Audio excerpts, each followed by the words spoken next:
Je précise d'emblée que c'est un objet d'intérêt, sinon de recherche, récent pour moi. Euh, la bande-annonce littéraire, je suis tombée dessus en quelque sorte en travaillant sur les stratégies commerciales autour de la littérature de jeunesse, dans le cadre d'un cours tout simplement. Et j'ai trouvé que c'était un objet très intéressant. Euh, je ne connaissais pas l'univers des bandes annonces littéraires. Elles existent évidemment. On considère généralement qu'elles sont nées, qu'elles apparaissent aux États-Unis au début des années 2000, d'une initiative octoriale d'ailleurs, et non pas éditoriale. Et ce mode de communication et de promotion du livre s'est développé outre-Atlantique depuis lors dans divers domaines, hein, pas seulement celui de la fiction, mais aussi celui des livres universitaires. Et bien entendu, dans la littérature de jeunesse, il a pris une ampleur peut-être plus grande qu'ailleurs. En tout cas, dans ce secteur jeunesse, peut-être plus précisément dans le secteur pour ados et ce qu'on appelle le young adult, celui qui m'intéressera aujourd'hui, elle est désormais très largement répandue et elle est également répandue chez nous, en France. Alors la première que j'ai repérée, c'est peut-être pas la première dans le temps, mais c'est la première qui a fait parler d'elle, c'est celle de Je reviens de mourir d'Antoine Dolle, dans la collection Exprime en 2008. Et bien entendu, aujourd'hui, elle n'est pas un objet publicitaire incontournable, mais enfin, on s'attend à en trouver dans ce secteur jeunesse. Je précise qu'en France, il me semble que la bande-annonce reste peu utilisée dans le secteur adulte, et quand elle est utilisée, c'est plutôt pour des romans à fort tirage, ce qui traduit, me semble-t-il, à la fois une réalité économique. La bande-annonce reste chère à produire. Il faut donc un livre capable de supporter par des ventes importantes cet investissement, mais traduit aussi, me semble-t-il, une position symbolique. Chez certains éditeurs, il semble qu'il y ait un conflit entre l'idée de valeur littéraire et l'objet ouvertement promotionnel qu'est la bande-annonce. En revanche, dans le secteur jeunesse, on a un petit peu moins ce genre de prévention. C'est devenu un élément de communication important qui porte une tension forte pour un public familier ou supposé familier des pratiques culturelles transmédiatiques, habitué à voir se déployer ses univers de prédilection sur plusieurs supports, à travers plusieurs médias, mais aussi habitué à partager autour de ces contenus sur des modes de plus en plus participatifs. La bande-annonce peut sembler être un support de communication évident. D'ailleurs, on le verra, les lecteurs produisent et diffusent eux-mêmes des bandes-annonces. Pourtant, on est dans une perspective un petit peu particulière, une perspective transmédiatique qui diffère, par exemple, de ce dont il vient d'être question. Il ne s'agit pas du déploiement d'un imaginaire parmi différents médias. Enfin, la bande-annonce n'est pas tout à fait un objet en soi. Elle est dans une position de dépendance par rapport au livre, qui n'a rien à voir, par exemple, avec le domaine des adaptations. Mais surtout, il ne va pas de soi, a priori, de communiquer autour d'un texte littéraire par des éléments audiovisuels. Se pose la question de la relation de la bande-annonce à l'objet qu'elle représente. Je vais essayer d'en reparler. Donc, je vais essayer d'examiner ce rapport en interrogeant la bande-annonce en tant qu'objet transmédiatique, malgré tout, qui relève à la fois d'un paradoxe, représenter un texte par de l'audiovisuel pour susciter un désir de consommation de texte, et d'une pratique participative que je vais analyser à travers un petit corpus de bandes-annonces amateurs. Alors, j'ai retenu un corpus qui a deux facettes, 32 bandes-annonces d'éditeurs que je vais présenter dans un instant, et 16 bandes-annonces amateurs qui valent un petit peu pour cas. Ce sont 16 bandes-annonces amateurs de Hunger Games de Suzanne Collins. Alors, dans une première partie, je vais caractériser les bandes-annonces, justement en distinguant bandes-annonces éditoriales et bandes-annonces amateurs. Qu'est-ce que c'est que cet objet? Comment les éditeurs et En l'occurrence, les éditeurs français abordent-ils cet objet de promotion? Est-ce que les amateurs leur emboîtent le pas purement et simplement? J'essaierai d'esquisser quelques pistes. Après, j'interrogerai le rapport de ces produits audiovisuels à l'objet textuel dont ils dépendent, là aussi en distinguant, quand ce sera nécessaire, bande-annonce éditoriale et bande-annonce amateur. Alors, pour caractériser ces bandes-annonces, évidemment, la bande-annonce littéraire est très modelée par la bande-annonce cinématographique. Je précise d'emblée que j'emploie le terme de bande-annonce parce que c'est celui qui, avec le terme anglo-saxon de trailer, est le plus fréquemment utilisé à la fois par les lecteurs et par les éditeurs.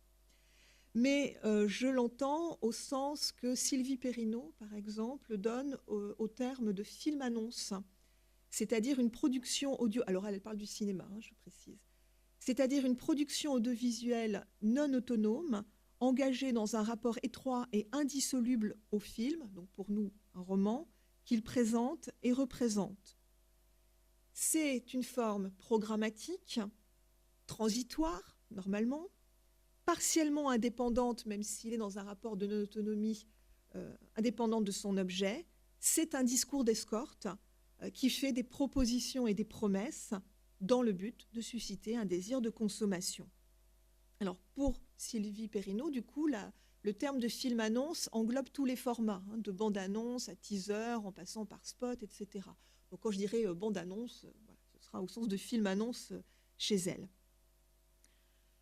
La bande-annonce littéraire, c'est donc un produit audiovisuel de format court, même si les formats peuvent varier, diffusé par les éditeurs en position de précession par rapport au roman, visant à le présenter, à le promouvoir et à le commenter. Et comme le film-annonce de cinéma, il se compose la plupart du temps d'un montage d'images et de sons dans un rapport diégétique avec le livre, associé à des commentaires écrits ou dits, et généralement clos par le packshot chez les éditeurs, avec une image de la couverture et différentes informations. La plupart du temps, c'est la date de sortie du livre, mais ça peut être une caractérisation de l'auteur ou de la série, voire le renvoi à différents sites de collection, d'éditeurs, d'auteurs. Vous en avez quelques exemples ici. Alors, ces 32 bandes annonces que j'ai retenues, je le précise tout de suite, elles ne forment pas un corpus représentatif. Je n'ai pas encore trouvé le moyen d'avoir un corpus représentatif. J'ai essayé de couvrir un petit peu le spectre des principales collections. Donc, il y a 14 maisons d'édition ou collections différentes, avec une légère surreprésentation de pocket jeunesse, je le dis tout de suite.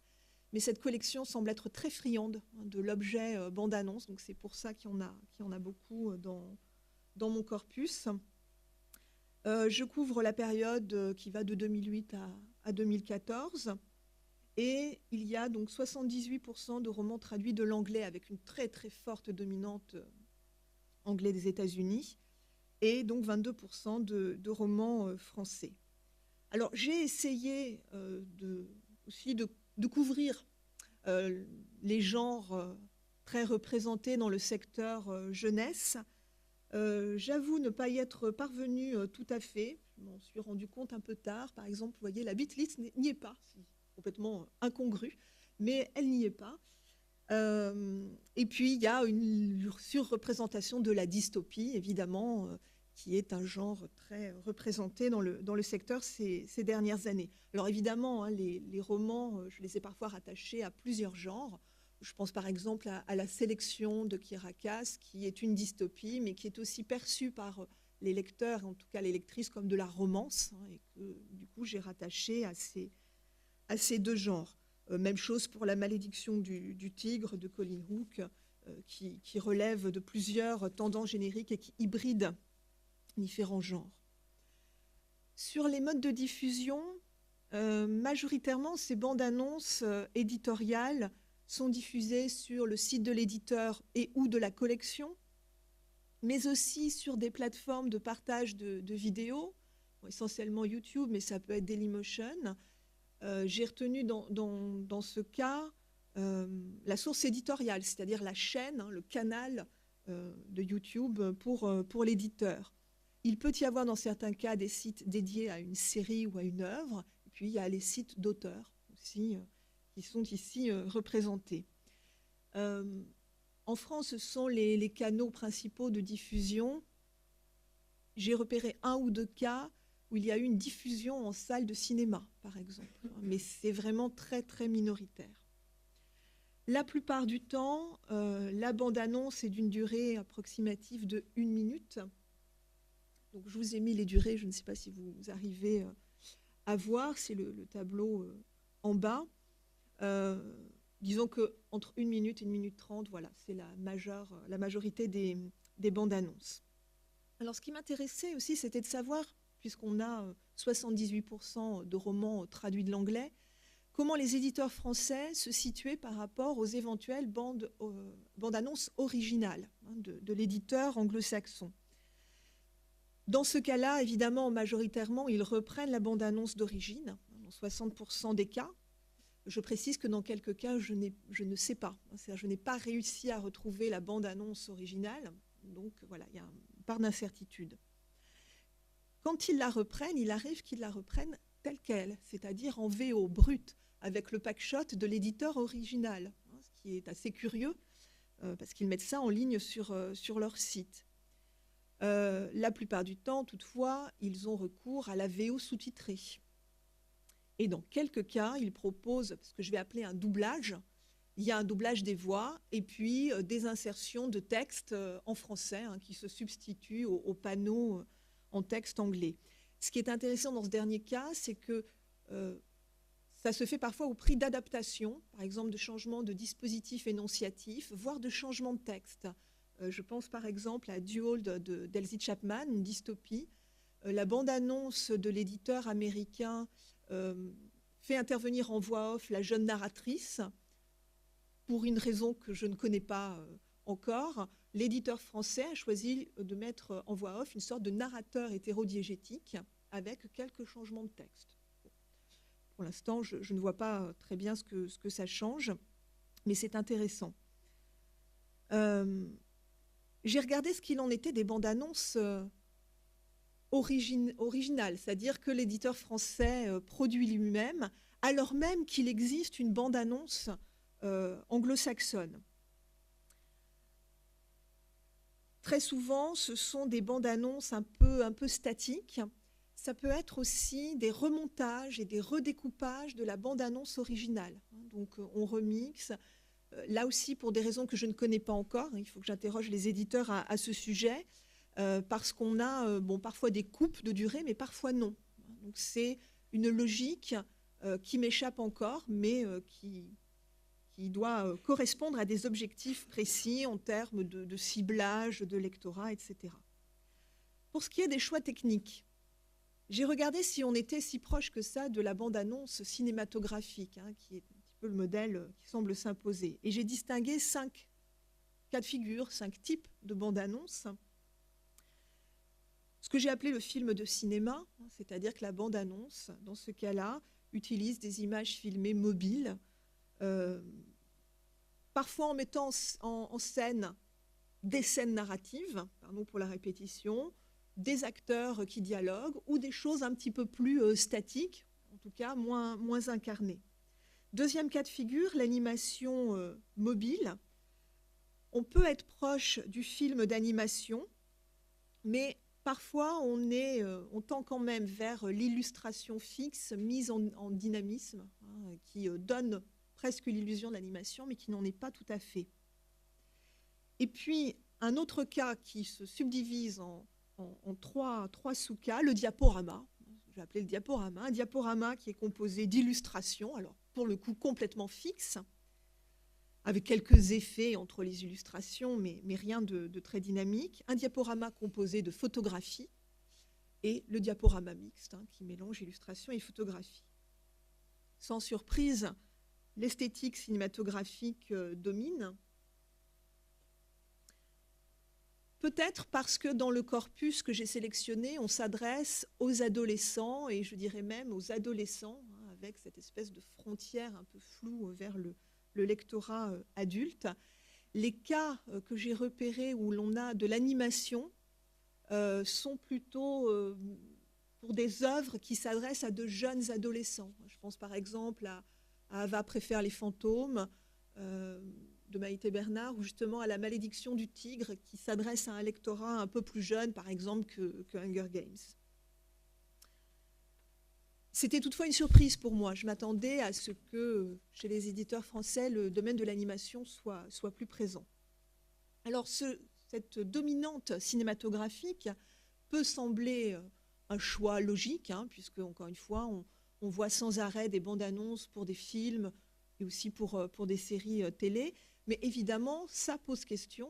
Je renvoie à la question que j'évoquais dans l'introduction. Ce rapport problématique de continuité entre le contenu du livre et des images. Au cinéma, il ne pose pas problème. La majeure partie des bandes annonces cinématographiques se compose d'extraits du film, en tout cas d'images tirées du film. Là, comment on fait pour rendre compte du contenu du livre? Je vais en reparler dans un instant. En tout cas, ce rapport d'inclusion, si je puis dire, n'existe pas. Et la continuité diégétique, elle est à construire par les gens qui font la bande-annonce. Enfin, dernier élément pour caractériser ces bandes-annonces éditoriales, j'ai rapporté ces bandes-annonces dans le secteur jeunesse à une typologie qui a été dégagée il y a quelques années par Sophie Pelletier-Ledine, qui a fait un mémoire de master sur les bandes-annonces littéraires. Et elle dégageait 4 grands types de bandes-annonces. Le premier, c'est la bande-annonce qui parle du livre en tant qu'objet, de sa matérialité. Deuxième type, la bande-annonce épitexte, qui interviewe l'auteur, l'éditeur, l'illustrateur, éventuellement même les lecteurs, et qui se rapproche, dit-elle, du film documentaire et peut-être de ce qu'on pourrait appeler le making-of. Ça, j'en ai repéré aux États-Unis par exemple, pour Jonathan Franzen, pour Freedom. Il y avait une bande-annonce comme ça où l'auteur était assez longuement interviewé. Troisième type, la méta-bande-annonce, qui ne parle pas du livre, mais de l'écriture, voire même de la condition d'écrivain. Là aussi, j'ai un exemple anglo-saxon, Gary Steingart, pour Super triste histoire d'amour. C'est une très longue bande-annonce, un peu ludique, où l'auteur est mis en scène sur le mode de l'autodérision. Ces 3 types-là, je ne les ai pas trouvés en littérature de jeunesse. Le seul que j'ai trouvé, c'est le 4e qu'elle dégage, c'est-à-dire la bande-annonce qui parle du contenu du livre, qui est dans un rapport de continuité ou de proximité diégétique avec le roman, et qui pourtant, dit-elle, est le cas le plus délicat pour les éditeurs en termes de communication promotionnelle. Alors, qu'en est-il des bandes-annonces amateurs?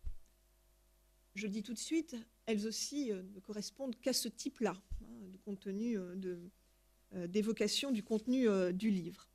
D'une manière générale, il n'y a pas de différence notable de durée, il n'y a pas de différence notable dans le type de bande-annonce, ni même dans les choix techniques qui sont faits. Il y a une espèce de mimétisme qui s'opère. En revanche, 2 choses sont à remarquer à propos de ces bandes-annonces amateurs.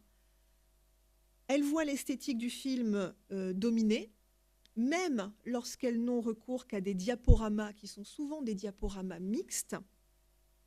Mais le propos est en revanche très homogène. Du moins, dans le cas que j'ai observé, que j'ai étudié, celui d'Hunger Games, d'abord, la plupart concernent le volume 1. Il y en a sur le volume 2 et sur le volume 3, mais pas tant que ça. Et toutes mettent l'accent sur les mêmes éléments du roman, ont la même façon de présenter l'argument narratif, et elles reprennent même les mêmes scènes narratives. Donc les mêmes éléments narratifs, c'est le contexte des districts et la présentation des jeux, la mise en avant, bien sûr, des dangers encourus par l'héroïne ou les héros, avec une valorisation, bien sûr, de ces personnages. Et quand il y a production d'un film original, avec de jeunes acteurs amateurs qui se mettent en scène, ce sont toujours les mêmes moments, c'est-à-dire la sélection de Katniss et de Peeta, avec le volontariat de Katniss, l'interview télévisée au Capitole, les premiers combats, la mort du jeune personnage de Rue et le sauvetage de Peeta. Je pars du principe que personne ici n'a échappé à Hunger Games, hein, que donc vous savez tous de quoi je parle. Peu importe, ce sont vraiment les mêmes scènes clés qui sont reprises. Donc ça, c'est intéressant parce qu'il y a une grande homogénéité.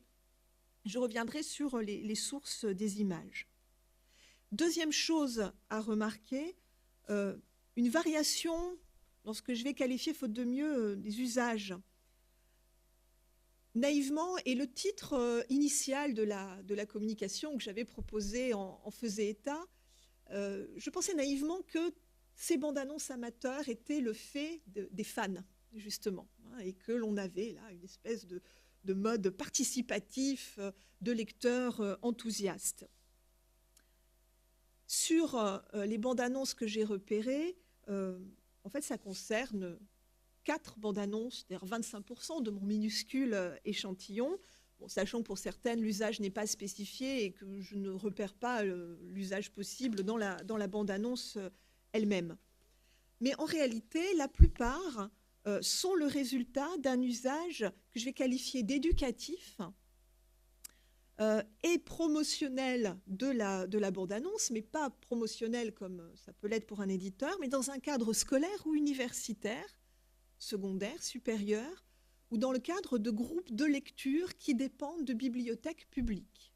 Sachant que pour autant que je puisse le savoir avec certitude, toutes les bandes annonces amateurs que j'ai repérées sont américaines ou canadiennes anglophones. Donc ça ne supprime pas la dimension participative d'une culture fan qui s'exprime dans ces bandes annonces, parce qu'on peut penser que même dans le cadre d'une bibliothèque publique, les jeunes lecteurs choisissent un roman qu'ils aiment et dont ils ont envie de parler. N'empêche qu'on voit bien qu'il y a une espèce de recadrage institutionnel de cette pratique de la bande-annonce amateur. Alors sans doute aussi parce que ça nécessite quelques moyens. Donc on a ça dans un cadre scolaire, universitaire et dans le cadre des bibliothèques publiques. Alors en tout cas, cette bande-annonce amateur, elle a une différence de taille par rapport à la bande-annonce éditoriale, enfin, que tout le monde imagine, c'est qu'elle est produite en position de postériorité par rapport à la sortie du livre, et non pas en position de précession, évidemment. Mais elle relève d'une pratique interdiscursive et elle se veut aussi un discours d'influence dans un contexte transmédiatique. Parce que quand je parlais du contexte scolaire, universitaire, et a fortiori dans le contexte des bibliothèques publiques, il y a toujours la volonté d'amener les autres à lire cette œuvre ou d'amener les autres à lire tout court. Parce que parfois, certaines bandes annonces amateurs se terminent par la mention « venez à la bibliothèque du comté machin », etc. Le livrier. Donc on voit bien que c'est « venez à nous ». Alors, ça, c'était pour la caractérisation. Elle mériterait bien sûr d'être affinée pour les bandes annonces amateurs. C'est encore une fois, mes 16 bandes annonces, je les ai choisies un petit peu représentatives de la diversité technique. Et du coup, elles ne sont pas représentatives de ce qui se fait sur la masse. Pour le dire simplement et un peu trivialement, sur la masse, ce qui se fait, c'est beaucoup de pauvres diaporamas avec quelques pauvres images et surtout des inserts textuels. Alors, j'en viens à ma deuxième partie, à la bande-annonce littéraire comme objet transmédiatique. Je voudrais revenir tout d'abord sur le caractère paradoxal de cet objet qui, comme je le disais, à partir d'un texte, va proposer des images et du son dans le but de faire consommer du texte. Tous les éditeurs que j'ai entendus s'exprimer à ce sujet disent que c'est une vraie difficulté pour eux, parce qu'il faut à la fois coller à l'univers du livre et ne pas en dire trop. Il faut donner envie de lire, mais il ne faut pas se substituer, disent-ils, à l'imaginaire des lecteurs, et notamment à ce qu'ils construiront autour des personnages. Donc il faut montrer sans imposer, sans trop montrer, et dans les bandes annonces du corpus, il est vrai qu'un certain nombre esquivent la représentation directe du personnage, ou quand il y a une incarnation à l'écran, on ne sait pas très bien qui c'est. probablement l'héroïne ou le héros, mais qui sait, c'est peut-être quelqu'un d'autre. Dans certains cas, on ne montre personne. Par exemple, dans la bande-annonce de 16 lunes de Camille Garcia et Margaret Stoll, on a un diaporama de photographie qui dure plus de 2 minutes, avec une évocation des lieux du sud des États-Unis, la végétation, l'architecture, et énormément de vues de tombes et de cimetières pour suggérer l'atmosphère un petit peu morbide du roman. Mais aucun personnage. D'autres bandes annonces vont estimer ne pas pouvoir se passer de la caractérisation du héros ou de l'héroïne. Donc on peut voir des bouts de personnages, un aperçu de visage, un bout de corps, une silhouette, par exemple, une silhouette de danseuse pour La danse des ombres de Yelena Black, des ombres, des silhouettes très indistinctes, ou bien, par exemple, dans le cas de l'affaire Amanda de Melissa Cantor, on entend d'autres personnages parler de la fameuse Amanda, qui, bien sûr, est prise sous la caractérisation diverse et variée de ses camarades. De fait, l'incarnation des personnages principaux dans les bandes annonces est un vrai risque, y compris dans une stratégie transmédiatique. On peut supposer qu'un certain nombre d'éditeurs misent sur l'adaptation à venir ou les adaptations à venir des romans, et avoir imposé un visage au lecteur, c'est pas seulement se substituer à son imaginaire, c'est prendre le risque d'une bande-annonce très périssable. Je pense par exemple à la bande-annonce du tome 3 de Hunger Games. Elle fait le choix de mettre en scène, face caméra, on peut supposer Katniss, qui s'exprime et qui évoque sa peur, sa détermination, etc. Et c'est vrai que revoir la bande-annonce maintenant nous la fait sembler très obsolète parce que, qu'on le veuille ou non, le visage de Jennifer Lawrence s'est imposé à nous comme à tout lecteur. Et puis, les bandes-annonces d'amateurs, elles vont déplacer le problème. Elles sont en position de postériorité par rapport au roman, parfois même en position de postériorité par rapport aux différentes adaptations cinématographiques ou télévisuelles. Elles relèvent d'une appropriation créative et d'un rapport participatif. Donc peu importe que Katniss n'ait pas du tout la tête de Katniss, de Jennifer Lawrence ou de qui que ce soit, on a une modalité de commentaire et de lecture à travers la bande-annonce. Donc on ne se soucie pas de la conformité de l'incarnation des personnages. Donc on a deux logiques de rapport au texte représentées différentes, dans la bande-annonce éditoriale et dans la bande-annonce amateur, même si le rapport est toujours diégétique. Du côté des éditeurs, c'est plus suggestif, et du côté des amateurs, c'est plus directement narratif. Dernier point que je voudrais évoquer, cet objet transmédiatique, du côté des éditeurs, s'inscrit dans une logique de vente qui a bien compris l'intérêt des images pour susciter, faire naître ou entretenir le désir de consommation. Et la bande-annonce littéraire, du coup, s'inscrit dans une stratégie transmédiatique plus vaste. Par exemple, si on va sur le site de Pocket Jeunesse, on a la mise en ligne des bandes-annonces littéraires, mais aussi des bandes-annonces des films et des séries. Le tout est mêlé. Ce sont les bandes-annonces. Bien sûr, on a aussi d'autres informations. Pour les bandes-annonces amateurs, c'est un petit peu différent. Et là, la logique transmédiatique, elle est plus intéressante, me semble-t-il, parce que ces bandes-annonces sont souvent le résultat d'une esthétique du collage et du montage transmédiatique. Que ces bandes-annonces proposent ou non des images inédites, j'entends par là ces petites scènes tournées par les jeunes comédiens. Il est très rare qu'elles ne comportent pas d'images volées, si je puis dire. Elles sont souvent non créditées d'ailleurs, mais il arrive qu'elles le soient. On se sert beaucoup dans ces bandes-annonces amateurs des sites et des plateformes de partage d'images photographiques. On se sert aussi bien sûr du cinéma. Et alors ce qui est intéressant, c'est que pour Hunger Games, on ne se sert pas seulement des images du film, du premier en l'occurrence Hunger Games, même si on s'en sert, on fait des collages et des montages à partir d'autres images cinématographiques. Je n'ai pas tout reconnu, parce que je n'ai pas tout vu, mais il y a du Tron, il y a du Avatar, et il y a comme ça une espèce de remixage des références cinématographiques on voit la comédienne de Twilight, qui semble être une espèce de substitut à Jennifer Lawrence pour Katniss Everdeen. Donc on a ce remontage, ce recollage, et ces images sont en elles-mêmes, bien sûr, des relectures de l'œuvre et des propositions par ces jeunes lecteurs. C'est très sensible aussi dans la musique. Les éditeurs, dans les bandes annonces, ont très très souvent recours à ce que je vais qualifier d'illustration musicale. Donc je n'arrive pas à repérer de morceaux, je ne sais pas si ça a été composé pour l'occasion, dans certains cas je sais que oui, mais voilà, c'est une espèce de bruit musical un peu indistinct. Dans les bandes annonces amateurs, les choix sont beaucoup plus affirmés et là aussi beaucoup plus homogènes. Donc on a beaucoup d'emprunts à des bandes originales de films. Alors pour Hunger Games, sur un mode très épique, grand renfort de musique symphonique, bien tonitruante. Mais on a aussi beaucoup de bandes annonces qui utilisent l'univers rock, métal. Et on utilise aussi les musiques de jeux vidéo.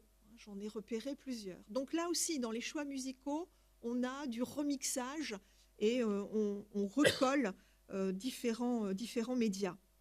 Donc, on voit bien, du coup, les différences de logique transmédiatique. Du côté des éditeurs, bon, il y a un intérêt évident pour le transmédiatique, mais ça continue à donner lieu à un objet hybride qui n'est pas tout à fait la bande-annonce cinématographique et qui n'est pas tout à fait un objet spécifique à l'univers littéraire.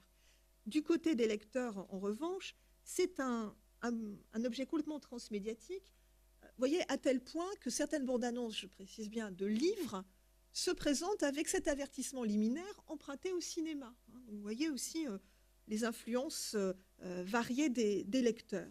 Alors, pour conclure, évidemment, c'est un travail très embryonnaire que je vous livre ici. Il me semble qu'il y a des pistes à creuser. Alors du côté des éditeurs, évidemment, avec un travail approfondi sur les conditions économiques de production de ces bandes annonces, au moins en France, et un travail approfondi à mener sur comment dire, les stratégies des éditeurs. Parce que je disais tout à l'heure, en faisant référence aux bandes annonces cinématographiques, c'est normalement un objet éphémère. Elles sont éphémères quand il y a une adaptation cinématographique ou télévisuelle. Par exemple, j'ai eu les plus grandes peines du monde à retrouver les bandes annonces, enfin, les grandes peines du monde, j'exagère, mais pour Hunger Games, ce n'était pas évident parce qu'en fait, les bandes annonces du livre sont écrasées sous la masse des bandes annonces cinématographiques, mais aussi sous la masse des bandes annonces amateurs. Pour certains ouvrages, je ne les ai d'ailleurs pas retrouvés. Mais ce côté éphémère est quand même relatif, du coup. Il est à moduler du côté des éditeurs. Et puis, du côté des amateurs, il me semble qu'il y a un travail à faire en interrogeant justement ceux qui en produisent, les jeunes gens qui font ces bandes annonces, pour voir comment elles relèvent d'une pratique participative exactement. Parce que je ne l'ai pas évoqué, mais certaines bandes annonces amateurs citent d'autres bandes annonces amateurs. Et donc on a une reprise d'images. Et ça aussi, c'est intéressant. Et ça mériterait d'être creusé pour savoir comment elles circulent, comment elles sont partagées sur Internet. En tout cas, on a avec la bande-annonce littéraire un objet qui rapproche complètement le pôle de la production et le pôle de la réception, avec une pratique proche dans les deux cas et des enjeux bien sûr différents. Différents parce que il y a un enjeu économique fort d'un côté et pas d'enjeu économique de l'autre, mais peut-être une même visée qui est de faire lire. Je vous remercie. Merci.